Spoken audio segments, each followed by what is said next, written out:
West's historical tolerance for adult relationships with underage girls is undeniable, and it's a cultural pathology of the West. As recently as the 20th century, legal ages for marriage in most Western countries were shockingly low. In the United States, it was legal in several states for girls as young as 12 to marry with parental consent. Even today, child marriage remains technically legal in several U.S. states. This permissiveness is not confined to the past by any stretch of the imagination. Jeffrey Epstein, he had a sprawling network of abuse and exploitation that was all enabled by some of the most powerful individuals in Western society. Why, it's a chilling testament to how normalized and how institutionalized sexual predation is in your societies. The fact that Epstein was able to operate with impunity for decades, well, it speaks volumes about the complicity of your cultural and your legal systems and your institutions. I mean, economic conditions in the West exacerbate this exploitation. You can't deny it. With the cost of living skyrocketing and social safety nets eroding across the West, many young women find themselves turning to sex work, so-called. Not out of choice, but out of necessity. You know, according to the what's called the Polaris Project, the U.S. has one of the highest rates in the world for sex trafficking, with an estimated 200,000 incidents occurring annually, every year. These victims are overwhelmingly young, overwhelmingly girls, often lured into exploitation by promises of financial stability or for opportunities for a better life. That's grooming. And then, like I said, you've got the platforms like OnlyFans. That just further illustrates the point. It's marketed as empowering for women. These platforms are, in reality, digital brothels, where economic desperation and societal and cultural grooming converge. You know, a 2022 study found that 50% of content creators on OnlyFans joined due to financial hardship, with many reporting feelings of regret and exploitation despite the promise of financial autonomy. That's grooming. You groomed them for that. Pornography is a multi-billion-dollar industry, and that plays a central role in the normalization of sexual exploitation in the West. You know, the average age of first exposure to pornography in the West is now just 11 years old. This early exposure skews young people's perception of healthy relationships, and it perpetuates harmful stereotypes about consent and about power dynamics in intimacy. A 2019 study by the UK's Children's Commissioner found that nearly half of all boys between the ages of 11 and 16 who consume pornography actually did believe that it was a realistic representation of sexual relationships. Now, those young boys, those are your boys. Those are your boys in the UK. They're going to be approaching young girls with that mentality. Well, that's grooming. You're grooming the boys and you're grooming the boys to groom the girls. That's your whole culture. Pornography increasingly caters to themes that fetishize youth and power imbalances. You know, you've got categories like teens and stepdaughters. These dominate platforms like that. That just reinforces the grooming culture by normalizing the sexualization of minors. And incest. The impact of this consumption is profound on your young people. It influences their individual behavior and it influences societal norms. This is all reflective of the fundamentally amoral and immoral society of your culture, of your so-called civilization. Your whole society is a society of grooming and predation. That's your whole system. You know, prostitution, which you euphemize as sex work in the West, is another manifestation of this. Well, it's marketed by feminists and liberals as some form of empowerment. The reality is far more grim. According to a 2018 study by the International Labor Organization, over 70% of women who are in prostitution in Western countries report that they have histories of sexual abuse, of poverty, and of coercion. These are not empowered choices. These are survival strategies born out of a systemic failure. It's a system of grooming. Like I said, you've got human trafficking, and that fuels that industry. The Global Slavery Index estimates that 403,000 people are living in modern-day slavery in the United States alone. Many of them have been trafficked for sexual exploitation. The commodification of women's bodies is not just a cultural issue, it's a cornerstone of an exploitative economic system and of a culture that has never valued women as full human beings, but only as objects for men to use at will. Western media, obviously, popular entertainment, all of those industries play a pivotal role in sustaining this type of sick culture.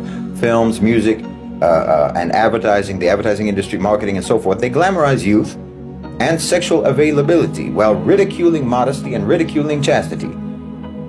Pop stars are routinely marketed as sex symbols from a very young age, setting a standard for young women to try to emulate. The 2020 Netflix controversy surrounding that film, Cuties, is a stark example of how the line between art and exploitation is deliberately blurred. I mean, I don't know if there's even one single young female celebrity who came through the Mickey Mouse Club who isn't mental today. I'm telling you, the Western culture of grooming and of exploitation is not just some sort of a social ill. This is a system of oppression that targets the most vulnerable among the population. It targets the most vulnerable. It's a system that conflates liberation with commodification. It disguises exploitation as empowerment. And it normalizes the sexualization of youth under the guise of so-called progressive values. Well, right now, you've got over 100,000 prostitutes in the UK, in your country where you're so mad about grooming. Around half of those prostitutes are in London alone. Well, who do you think groomed them? Because according to studies, at least 80% of them got into prostitution through grooming and through coercion of some kind or another. The number of women who are going into prostitution in the UK has skyrocketed since the economic crisis and since inflation took off. Tell me that's not systemic grooming. Culturally and economically, you groom your people for this. I mean, the profound hypocrisy that runs through deep through the veins of Western society is stunning. It's a breathtaking level of dishonesty, this performative outrage over so-called grooming gangs, Pakistani grooming gangs, while the overwhelming majority of these types of crimes are committed by white Britons. That's a fact. 85% of grooming cases, grooming gang offenses, are carried out by white men. In fact, data from 2023 shows that 83% of child sexual abuse suspects were white, while only 2.7% were of Asian descent.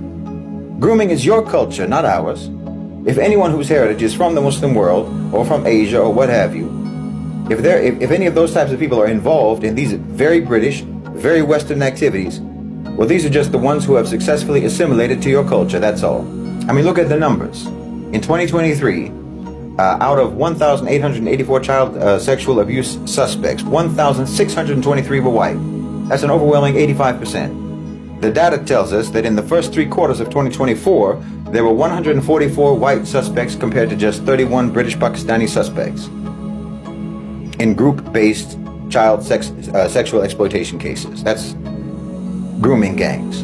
85% were white. So in reality, while you're clamoring on and on and on about a so-called cover-up of the British Pakistani grooming cases, in fact, you only want to talk about these cases as a way to cover up your own mass-scale criminality. You want to talk about them because you want to hide the fact that you do these things more than anyone. So you're using this talk of a cover-up precisely to cover up your own crimes, which is absolutely familiar to us. It's so familiar that it's predictable. That's how fundamentally unserious you are in your society about protecting women, how fundamentally unserious you are about protecting children. This is how deeply unserious you are about justice. And really how deeply committed you are as a culture, as a society, as a so-called civilization to never change, to never evolve, and to never civilize. Honestly, it's absolutely the case that whatever the West says, if you want to understand the world, then you have to take whatever they say and realize that the opposite is the reality. Truly. And every time they make an accusation, it's nothing but a confession. They speak in backward code, you know? It's not that they don't tell you what they're doing. It's just that instead of saying that they're doing it, they'll say that you're doing it.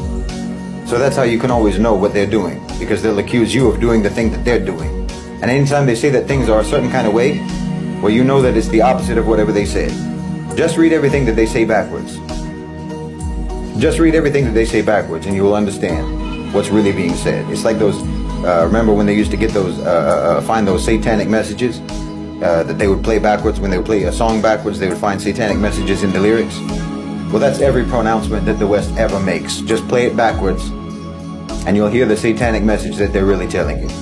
So when they say, for example, that they're outraged because Asian men are grooming and raping minors, what they're really saying is that white British men are grooming and raping minors and that they're happy about it. Just like when they say that Muslims are terrorists, what they are really saying is that they are terrorizing Muslims. That's how it works. That's how you translate them. That's how you translate Western diatribes. Just run it backwards, which is completely consistent with their whole backwards culture.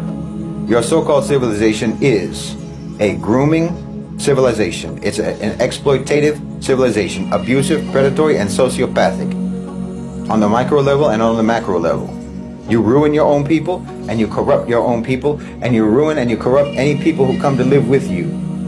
And you try to ruin and corrupt the people in the countries where you colonize. And it's a shame. You don't give your own people a chance.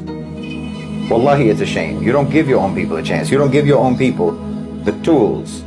In fact, you actively deprive them of the tools to be decent, to be moral, to be principled, to be good. You actually indoctrinate your people, and you brainwash your people, and you groom your people into degeneracy and perversion and moral relativism. And you can't possibly hate a people more than that. You can't possibly hate people more than when you encourage them and you coerce them into destroying themselves, into destroying their own souls. Why, it's inhuman. And then you add insult to injury by gaslighting your whole society. I swear, it's like you're choking someone and calling it CPR. It's diabolical. And that's the only real reason why you're going on and on and on about this minuscule slice of your national criminality that's being committed by non-white British people. Because as long as you can fool Muslims into trying to so-called defend ourselves against your accusations, well, then you never have to defend yourselves and your indefensible behavior. But I'm telling you, this addiction to avoidance of accountability is not going to serve you well in the long term. It's not going to serve you well. Just as it doesn't work for individuals, it's not going to work for a nation. It doesn't work for nations, ultimately. I mean, maybe that's why you all talk about colonizing outer space, because you've completely ruined your reputation on this planet. Your whole society is a rape gang, I'm sorry to tell you, and the entire global south can testify to that. And you are the most prolific serial criminals in history. So spare me your conspicuously selective pretend moral outrage. These crimes are not only not connected in any way whatsoever to Islam or to Muslims, they are very Western crimes.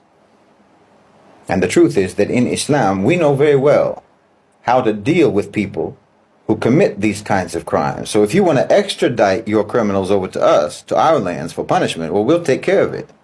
We know how to take care of it. Just make sure that you send all of them. Send the whole lot of them. Don't just send the ones that you get mad about. Send us your white criminals too, and we'll take care of it. But of course, if you send us your white criminals, well, then I think London would be a ghost town.